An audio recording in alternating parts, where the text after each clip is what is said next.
Assalamualaikum warahmatullahi wabarakatuh. Halo anak solih dan solihah, apa kabar? Semoga selalu dalam keadaan sehat ya. Baiklah anak-anak, jumpa lagi dalam pelajaran BPI, Bina Pribadi Islami, bersama Ustazah Tuti. Sebelum kita belajar, alangkah baiknya kita membaca doa dulu ya sebelum belajar.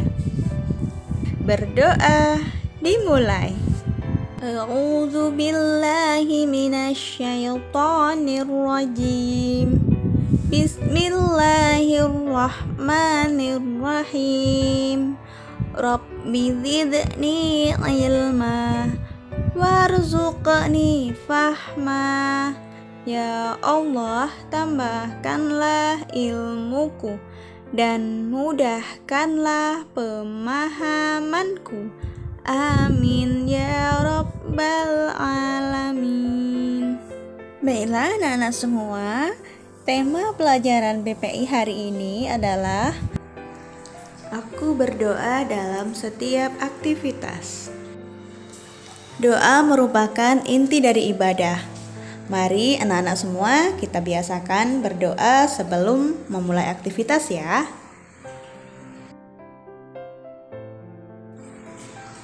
Doa adalah permintaan seseorang kepada Allah Subhanahu wa taala agar keinginannya terwujud. Dan doa juga merupakan salah satu perwujudan ibadah kita kepada Allah. Allah senang pada hambanya yang rajin berdoa. Walaupun Allah kadang tidak langsung memenuhi permohonan doa hamba tersebut untuk menguji hambanya apakah ia mencintainya atau tidak. Berdoa untuk mengawali segala aktivitas. Berdoalah sebelum berkegiatan. Perbuatanmu akan bernilai pahala ibadah jika dimulai dengan mengucapkan basmalah. Dan akhirilah kegiatanmu dengan mengucapkan lafaz hamdalah sebagai wujud syukur atas nikmat Allah yang telah diberikan kepada kita. Adab berdoa. Yang pertama, tidak boleh berburuk sangka kepada Allah Subhanahu wa taala. Yang kedua, menghadirkan hati ketika berdoa. Yang ketiga, menyebut nama dan sifat Allah Subhanahu wa taala. Yang keempat, bersolawat kepada Nabi Muhammad sallallahu alaihi wasallam. Dan yang kelima, mengangkat tangan ketika berdoa. Doa merupakan senjata orang mukmin. Doa adalah senjata orang yang beriman. Rasulullah Shallallahu Alaihi Wasallam bersabda, "Ad-du'a'u silahul mu'min." Doa adalah senjata orang beriman. Dengan berdoa, hati orang beriman menjadi tenang. Ia berharap perlindungan Allah Subhanahu wa taala. Perumpamaan orang yang ingat Allah dan yang tidak mengingat Allah. Pemisalan orang yang mengingat Robnya dengan orang yang tidak mengingat Robnya seperti orang yang hidup dengan yang mati. Sudahkah anak-anak tahu bagaimana bunyi ta'awudz, bunyi basmalah, dan bunyi hamdalah? Mari kita baca bersama-sama ya. Yang pertama, bunyi ta'awudz. A'udzu billahi minasyaitonir rajim. Yang artinya, aku berlindung kepada Allah dari godaan syaitan yang terkutuk. Yang kedua, bunyi basmalah. Bismillahirrahmanirrahim. Yang artinya, dengan menyebut nama Allah yang Maha Pemurah lagi Maha Penyayang. Dan yang ketiga adalah bunyi hamdalah. Alhamdulillahi rabbil alamin. Yang artinya segala puji bagi Allah Tuhan semesta alam.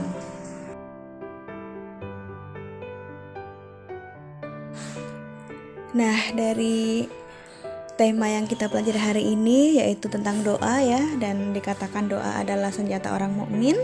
Di sini ada sebuah kisah ya, tentunya anak-anak sudah paham ya dan sudah tahu kisah Uwais Al-Qarni. Kisah inspirasi kali ini mengisahkan seorang anak yang baik yang dikenal sebagai Uwais Al-Qarni. Atas kebaikan Uwais Al-Qarni terhadap ibunya, Uwais lebih terkenal di langit berbanding di bumi. Begini cerita singkatnya. Di negeri Yaman tinggallah seorang pengembala biri-biri bernama Uwais Al-Qarni. Uwais Al-Qarni mengalami penyakit kulit yang menyebabkan kulit pada tubuhnya menjadi bertompok-tompok. Penduduk yang tinggal di kawasan itu kerap kali mengutuknya karena penyakit yang dialami Uwais Al-Qarni.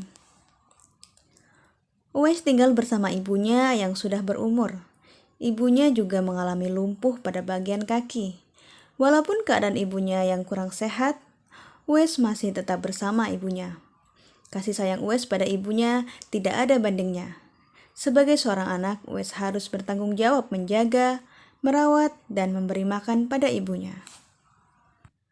Pada suatu hari, ibu Uwais ingatkan sesuatu. "Wahai anakku, ibumu ini inginkan sekali menunaikan ibadah haji." Apabila Uwais mendengar hajat ibunya, perasaan Uwais menjadi terharu dan ingin mengabulkannya. Tetapi bagaimana? Jarak antara negeri Yaman dengan Makkah sangat jauh. Dengan keadaan ibunya yang lumpuh itu, menyukarkan lagi Uwais membawa ibunya ke Makkah. Cara terbaik menunaikan hajat ibunya adalah Uwais perlu menggendong atau memikul ibunya dari Yaman ke Makkah. Ini saja cara terbaik untuk Uwais.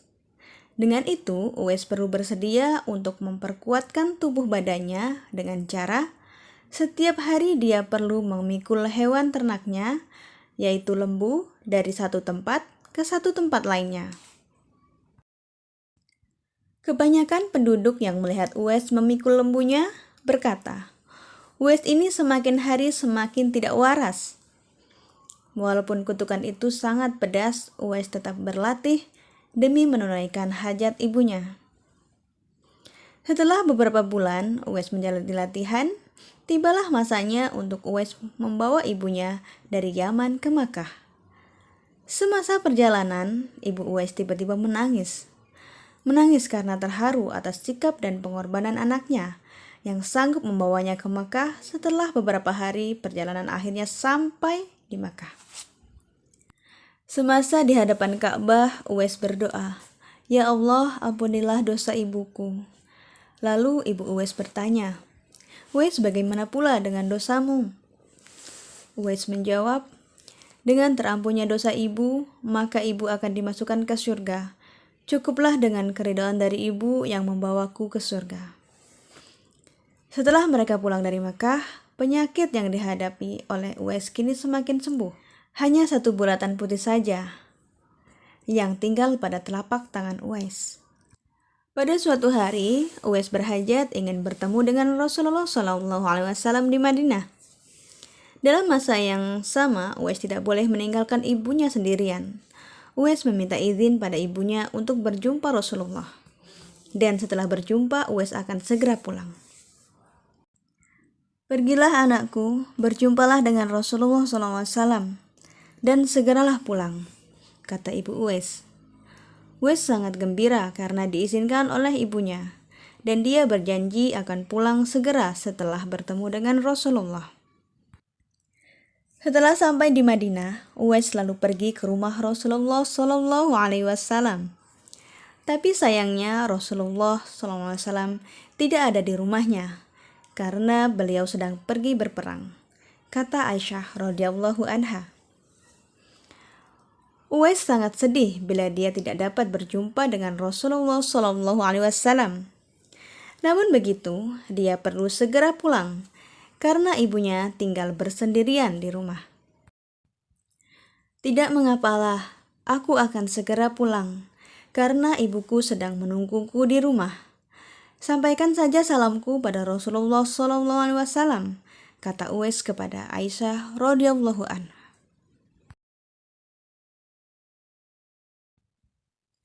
Beberapa hari kemudian, Rasulullah SAW pun pulang. Rasulullah bertanya kepada Aisyah, "Apakah ada orang yang sedang mencariku?"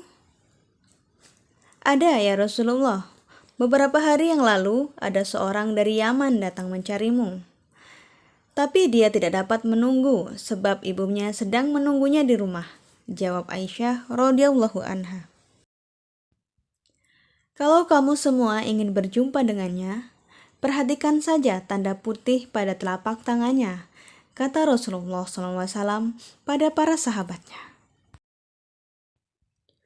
Uwais tidak pernah bertemu Rasulullah sehingga Rasulullah SAW wafat.